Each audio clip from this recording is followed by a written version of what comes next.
বৈষম্য বিরোধী ছাত্র আন্দোলন যখন তুঙ্গে, তখন তা নির্মূলে ১৯ জুলাই তুলে নিয়ে যাওয়া হয় সমন্বয়ক আসিফ মাহমুদ সজীব ভুঁইয়া ও নাহিদ ইসলামকে। ৫ আগস্টের পর আয়নাঘর পরিদর্শনে গিয়ে তারা বুঝতে পারেন তাদের গুম করা হয়েছিল সেখানেই।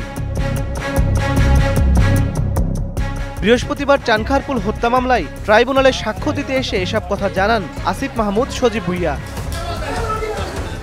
তিনি আরও বলেন, ২৪ জুলাই মুক্তি দিলেও ২৬ জুলাই দ্বিতীয় দফায় আটক করা হয় তাদের। ডিবি হেফাজতে জোর করে নেওয়া হয় আন্দোলন প্রত্যাহারের বক্তব্য। পরে অনশন শুরু করলে মুক্তি দেয় ৬ সমন্বয়ককে। ডিবিতে থাকা অবস্থায় এবং ডিবিতে যাওয়ার আগে যখন গুম থাকা অবস্থায়ও আমাদেরকে গোয়েন্দা সংস্থার পক্ষ থেকে যারাই আমাদের সাথে কথা বলেছে সবাই নানাভাবে ইনিয়ে বিনিয়ে এটা বলেছে যে আপনাদেরকে হত্যা করার নির্দেশনা দেওয়া হয়েছে, আপনাদেরকে যাতে আর দেখা না যায় লিডারশিপে, সেটার নির্দেশনা আমাদেরকে দেওয়া হয়েছে। আন্দোলনের সময় আওয়ামী লীগ সরকারের নির্দেশনাতেই নানা স্থাপনায় আগুন দেয়া হয় বলেও জানান তিনি। বলেন, এর বিচারে শেখ হাসিনা সহ দেশে ফিরিয়ে আনা হবে সব পলাতক আসামিকে।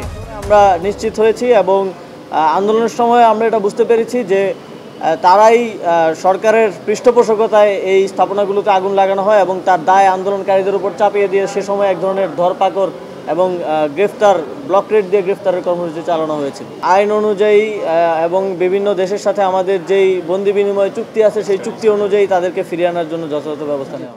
গুমের মামলার বিচার শুরুকে আইন ব্যবস্থার জন্য মাইল ফলক বলেও অভিহিত করেন আসিফ মাহমুদ। সাক্ষ্য দিতে আগামী বৃহস্পতিবার আবারও আসবেন ট্রাইব্যুনালে।